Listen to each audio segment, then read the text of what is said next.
സീതാലക്ഷ്മി, മൂന്നാറിൽ നിന്നും വന്നതിന് ശേഷം നിനക്ക് എന്ത് പറ്റി? അവിടെ നിന്നും വന്നതിന് ശേഷം നിന്റെ ഈ മൗനം കണ്ടിട്ട് ചോദിച്ചത്.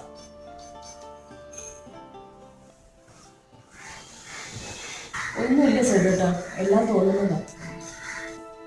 അല്ല, സീതയുടെ മനസ്സിലുള്ളത് മുഖത്ത് കാണും. മറ്റാർക്ക് കഴിഞ്ഞില്ലെങ്കിലും എന്റെ അനിയത്തിക്കുട്ടിയെ മനസ്സിലാക്കാൻ എനിക്ക് കഴിയും.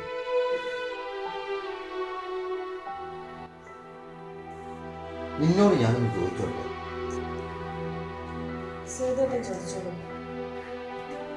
മൂന്നാറിൽ നിന്നുള്ള മടക്കയാത്രക്കിടയ്ക്ക് നീ കണ്ടിരുന്നു?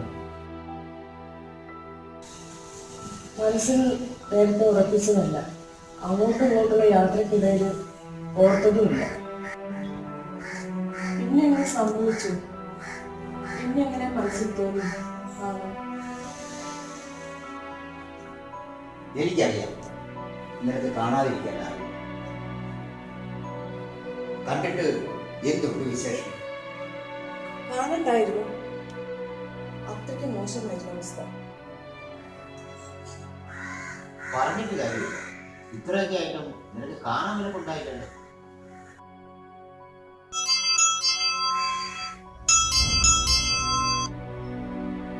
ഹലോ,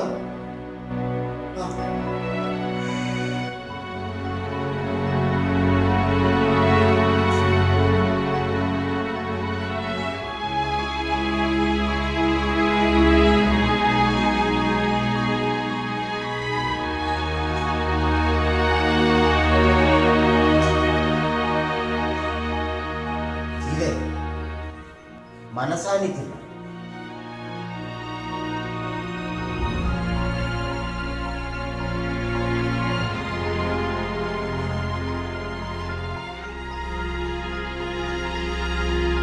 മധുരാമകുറിപ്പ്.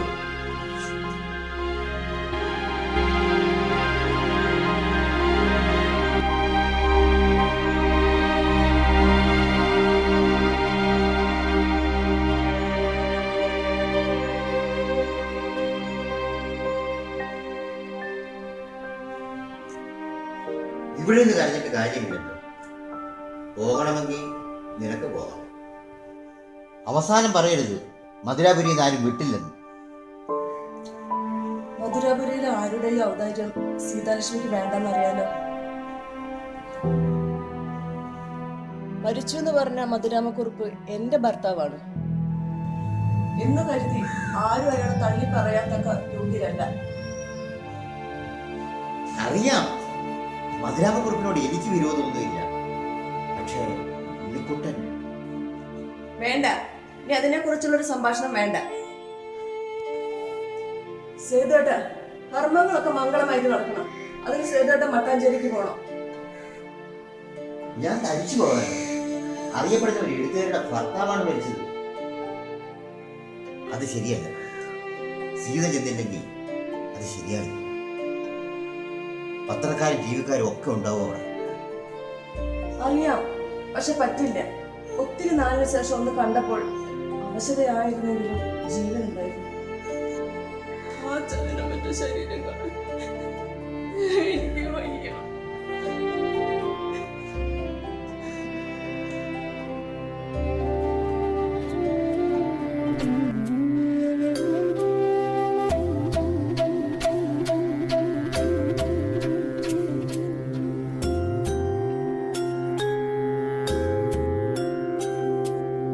ഇരുളിൻ തിരശീല നീങ്ങാൻ ആ കനവിൻ്റെ തീരത്തിലെത്താൻ.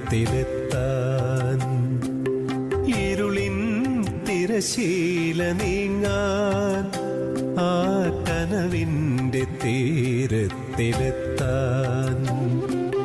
തിരകൾക്കുമേലെ ഈ ഉലയുന്ന തോണിയിൽ ഇനി എത്രയെത്ര വിനാഴികകൾ. തിരകൾക്കുമേലെ ഈ ഉലയുന്ന തോണിയിൽ ഇനി എത്രയെത്ര വിനാഴികകൾ. ഇനി എത്രയെത്ര വിനാഴികകൾ. ഇരുളിൻ തിരശീല നീങ്ങാൻ.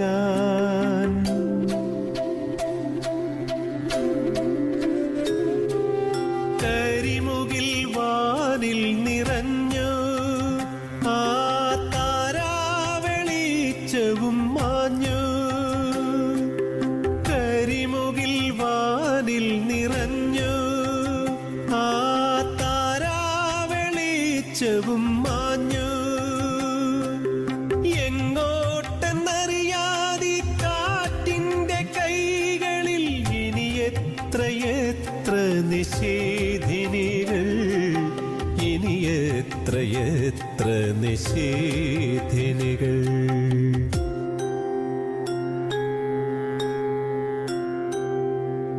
ഇരുളിൻ തിരശീല നീങ്ങാൻ ആ കനവിൻ്റെ തീരത്തിലെത്താൻ. ഇരുളിൻ തിരശീല നീങ്ങാൻ ആ കനവിൻ്റെ തീരത്തിലെത്താൻ. തിരകൾക്കുമേലെ ഈ ഉലയുന്ന തോണിയിൽ ഇനി എത്രയെത്ര വിനാഴികകൾ. ഇനി എത്രയെത്ര വിനാഴികകൾ.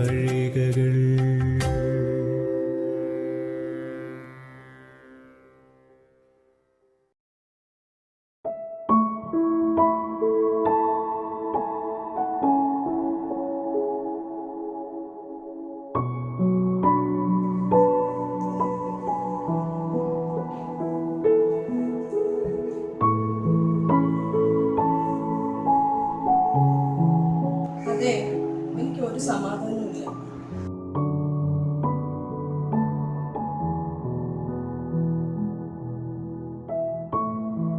എന്ത് പറ്റി സീതയ്ക്ക്? ഞാൻ പറഞ്ഞു വരുന്നത് ഉണ്ണിക്കുട്ടനെ കുറിച്ചാണ്. വേണ്ട, ആ ചാപ്റ്റർ ഞാൻ ക്ലോസ് ചെയ്തു. അത് എന്തായി പറയുന്നത്? ഉണ്ണിക്കുട്ടൻ നമ്മുടെ മകനല്ലേ? അല്ലെന്ന് ഞാൻ പറഞ്ഞില്ലല്ലോ.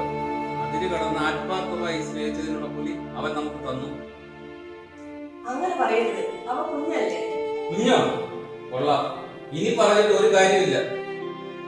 ഒരു മക്കൾക്കും അതിര് കവിഞ്ഞ സ്നേഹം കൊടുക്കരുതെന്ന് അനുഭവം ഇപ്പോൾ പഠിപ്പിച്ചു. ഉണ്ണിയോട് ഇത്രയ്ക്ക് ദേഷ്യം തോന്നുന്ന കാര്യമുണ്ടായി. അവൻ എന്താണ് ചെയ്ത തെറ്റ്? താൻ കരുതുന്ന പോലെ ഒരു നല്ല പുള്ളിയല്ല ഉണ്ണിക്കുട്ടൻ. തന്റെ മോൻ. എന്താ കാര്യം തുറന്നു പറഞ്ഞൂടെ? എനിക്കത് തുറന്നു പറയാൻ ബുദ്ധിമുട്ടുണ്ട് സീതാലക്ഷ്മി.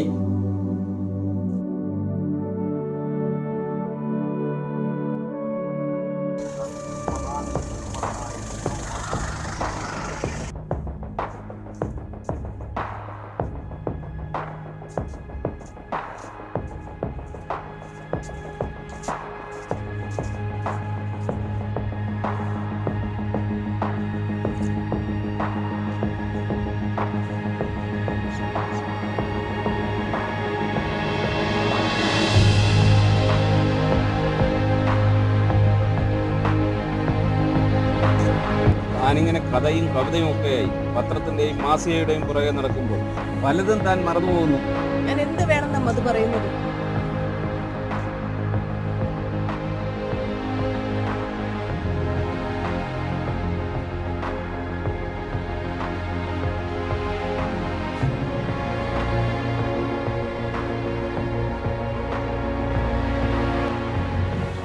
കുടുംബത്തെ ശ്രദ്ധിക്കുവാൻ മറക്കുന്നു. ഒരു കുടുംബത്തിന്റെ ഭദ്രത കുടുംബനാഥന് മാത്രം തീരെഴുതി വെച്ചിട്ടുള്ളതല്ല.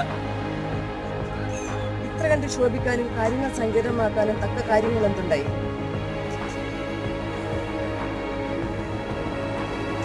അത് അറിയാനുള്ള അവകാശം എനിക്കില്ലേ? അതുകൊണ്ട് മധു പറഞ്ഞേ പറ്റൂ. എന്ത്? ഈ കുട്ടനെവിടെ?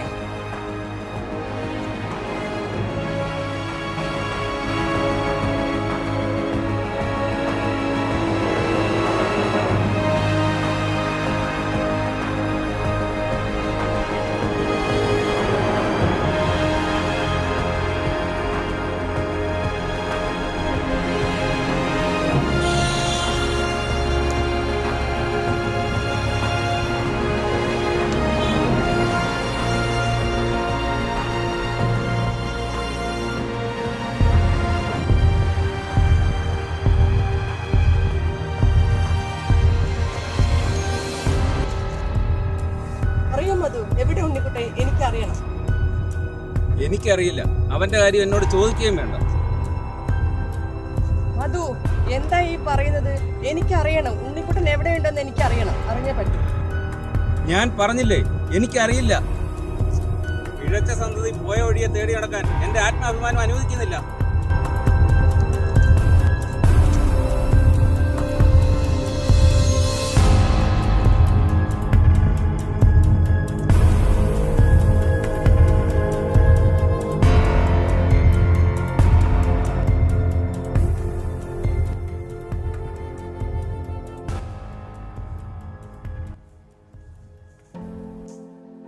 ചേച്ചി ഇങ്ങനെ വിഷമിച്ചിരുന്നിട്ട് എന്താ കാര്യം? മധുരാമിന്റെ സ്വഭാവം ചേച്ചിക്ക് അറിയില്ലേ? നീ എന്ത് മനസ്സിലാക്കിയിട്ട് അങ്ങനെ പറയുന്നത്? ഇതിലിപ്പോ എന്ത് മനസ്സിലാക്കാനാണ് ചേച്ചി? ഉണ്ണിയുടെ തെറ്റുകൾ കണ്ടപ്പോ അച്ഛൻ സഹായിച്ചു. ഇതാണോ വലിയ തെറ്റ്? തെറ്റുകളും കുറ്റങ്ങളും കണ്ടാൽ ശകാരിക്കണം. പക്ഷെ അതിനൊരു പരിധിയില്ലേ? എന്റെ മുമ്പിൽ വെച്ച് എന്തൊക്കെയാണ് അവനെ പറഞ്ഞത്? ആര് സഹിക്കും? അന്ന് പോയതല്ലേ ഈ വീട്ടിൽ നിന്നവൻ. ഇന്നിപ്പോ ദിവസം 4 ആവുന്നു. എവിടെ കാണും അവ പോയത്? അറിയില്ല. അവന്റെ സുഹൃത്തുക്കളോട് എല്ലാവരോടും വിളിച്ചു ചോദിച്ചു. ആർക്കും അവനെ കുറിച്ച് ഒന്നും അറിയില്ല. ഉണ്ണിക്കുട്ടി വരും ചേച്ചി, സമാധാനിക്കും. എങ്ങനെ സമാധാനിക്കും? സേതുവേട്ടനും ഉണ്ണിയെ തിരക്കി പോയിരിക്കുന്നത്. ഞാൻ ആവുന്നത്ര പറഞ്ഞതാണ്. പോലീസിൽ അറിയിക്കുക. അതെങ്ങനെയാ? പബ്ലിക് പ്രോസിക്യൂട്ടർ അല്ലേ? മാനം പോവില്ലേ? പോലീസിൽ അറിയിപ്പിച്ചത്. പോലീസിൽ അറിയിപ്പിച്ചാൽ എന്താണ് കുഴപ്പം? ഓ, അവരവനെ തേടി പിടിക്കുമല്ലോ അല്ലേ? ചേച്ചി എന്താ ഇങ്ങനെ സംസാരിക്കുന്നത്? മധുരാമന്റെ മോനല്ലേ ഉണ്ണിക്കുട്ടൻ? അല്ലെങ്കിൽ എനിക്കറിയാം നിങ്ങളൊക്കെ അയാളുടെ ഭാഗത്താണ്. ഇതിനൊക്കെ ഞാൻ എന്ത് പറയാനാ ചേച്ചി?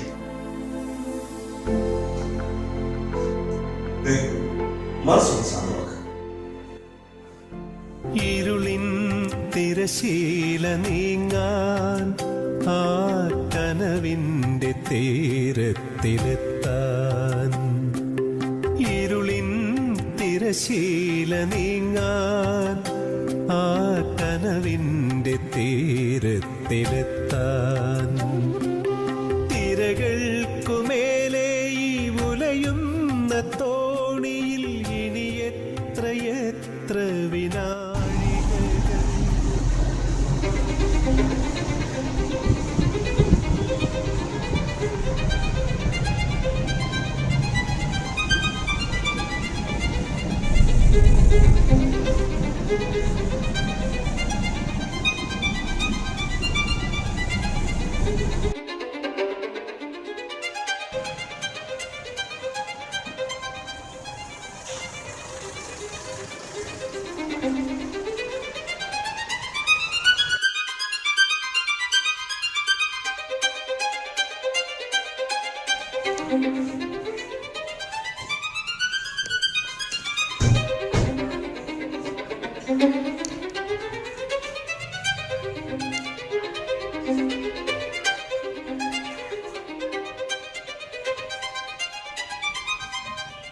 വന്നില്ലേ?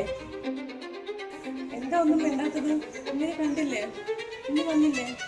ഇല്ല.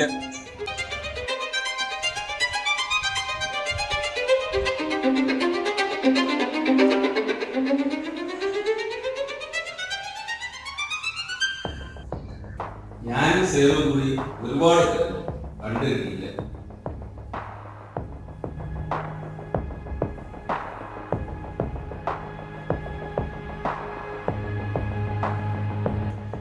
ഞങ്ങൾ പിന്നെ പോലീസിലൊരു പരാതി എഴുതി അവർ ചിലപ്പോൾ ഇങ്ങോട്ട് പോയി. കരിമുകിൽ വാനിൽ നിറഞ്ഞു ആ താരാവെളിച്ചവും മാഞ്ഞു. കരിമുകിൽ വാനിൽ നിറഞ്ഞു ആ താരാവെളിച്ചവും മാഞ്ഞു. എങ്ങോട്ടെന്നറിയാതെ കാറ്റിന്റെ കൈകളിൽ ഇനി എത്രയെത്ര നിഷേധിനികൾ, ഇനി എത്രയെത്ര നിഷേധിനികൾ.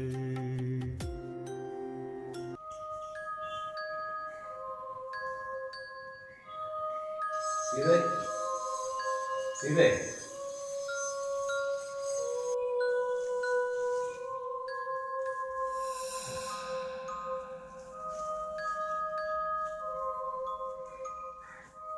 സീതേ, ഇത് ഉണ്ണിക്കുട്ടന് സീത വാങ്ങിക്കൊടുത്ത 4ാമത്തെ ഫോണാണ്.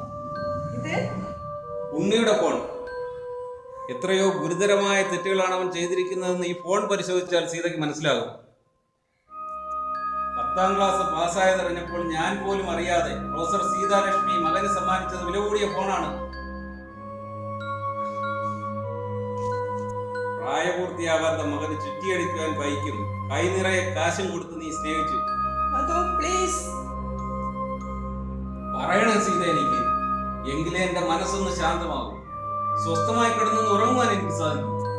സീതയ്ക്ക് അറിയണ്ടേ അവൻ ചെയ്ത തെറ്റ്. ഇത്തിരിക്കോളമില്ലാത്ത കൊച്ചു പെൺകുട്ടികളുടെ നഗ്നത പകർത്തി രസിക്കലായിരുന്നു അവന്റെ പണി. അവന്റെ പെരുമാറ്റം ഞാൻ ശ്രദ്ധിക്കുന്നുണ്ടായിരുന്നു. അങ്ങനെ യാദൃച്ഛികമായാണ് അവന്റെ ഫോൺ എന്റെ കയ്യിൽ.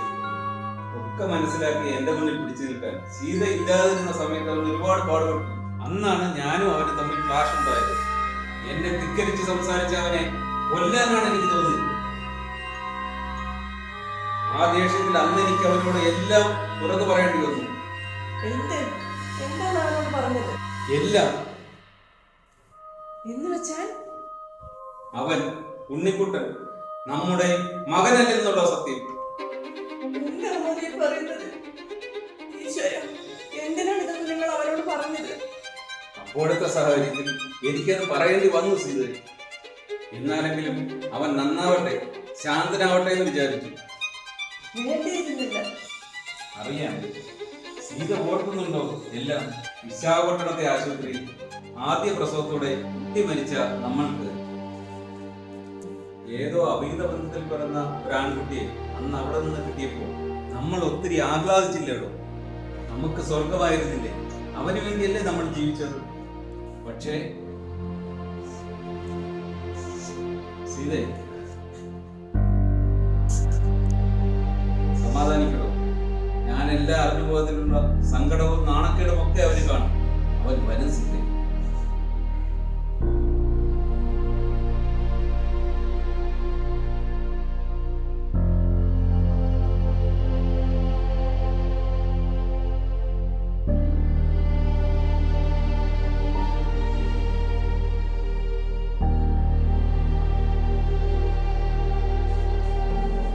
സേതുടാ, ശരിക്കും ഈ ഉണ്ണിക്കുട്ടൻ എവിടെ പോയതായിരിക്കും?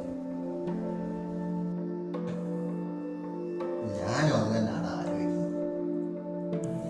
ഉണ്ണിക്കുട്ടൻ ചെയ്ത തെറ്റുകൾ നിസ്സാരമല്ല, ആരായാലും വിചാരിക്കും. ശരിയാ, ഇപ്പോഴെങ്കിലും ഇതാണ് നന്നായി. മിക്ക കുടുംബങ്ങളിലും പെറ്റതള്ളമാര് തന്നെയാണ് മക്കളെ കുറിച്ച് ചെയ്തത്. അങ്ങനെ പറയാൻ ഉണ്ണിക്കുട്ടൻ സ്വന്തം മോനൊന്നും അല്ലല്ലോ. അതൊക്കെ വർഷങ്ങളായിട്ടുള്ള രഹസ്യം നമ്മളായിട്ട് പുറത്താക്കരുത്.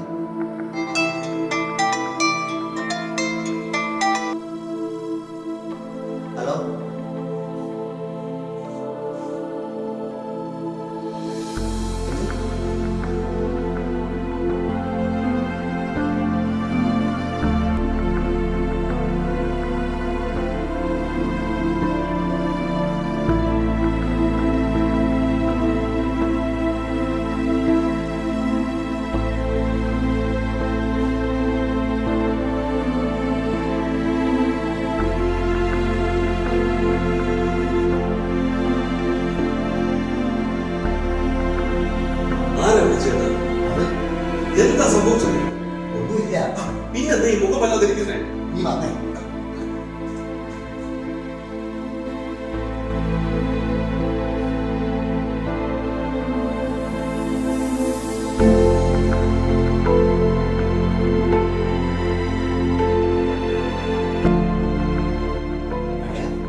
എന്നിട്ട് അത് എന്താ സത്യം പറയൂ.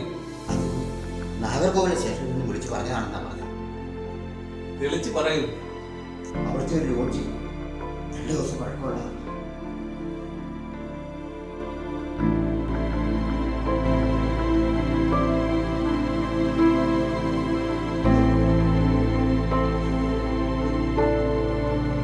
ഹലോ,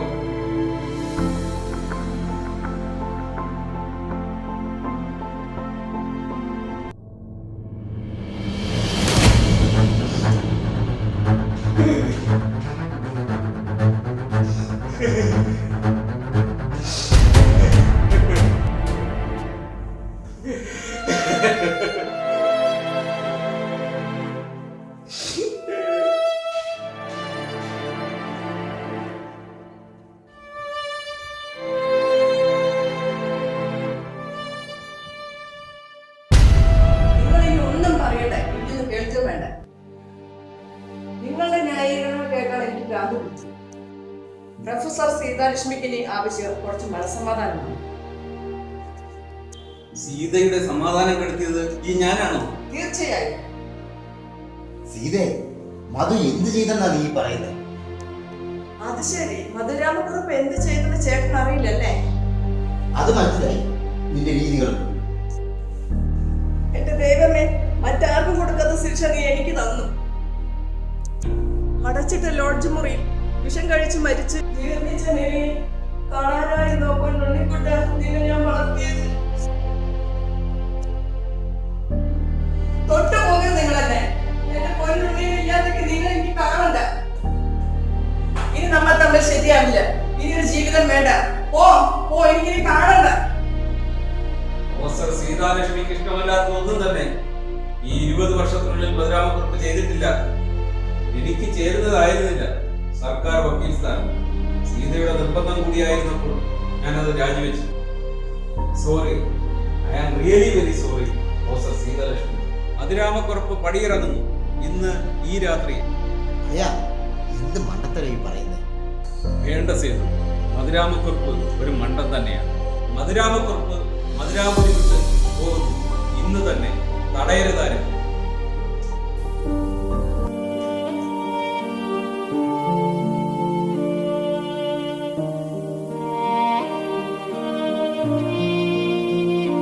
അകലെയായിരുന്നെങ്കിലും മധു ജീവനോടെ ഉണ്ടായിരുന്ന നിങ്ങൾ മധുവിനെ കണ്ട ശേഷം പിന്നീട് അങ്ങോട്ട് വരാനും ഒപ്പം കൂടാനും മനസ്സ് പാകപ്പെടുത്തി വന്നപ്പോഴേക്ക് നിങ്ങൾ എന്നോടൊന്നും മിണ്ടാതെ പോയി. അതും തിരിച്ചു വരാൻ കഴിയാത്തിടത്തേക്ക്. മാപ്പ് മധു, മാപ്പ്. കരിമുകിൽ വാനിൽ നിറഞ്ഞു ആ താരാവെളിച്ചവും മാഞ്ഞു. എങ്ങോട്ടെന്നറിയാതെ കാറ്റിന്റെ കൈകളിൽ ഇനി എത്രയെത്ര നിഷേധിനികൾ, ഇനി എത്രയെത്ര നിഷേധിനികൾ.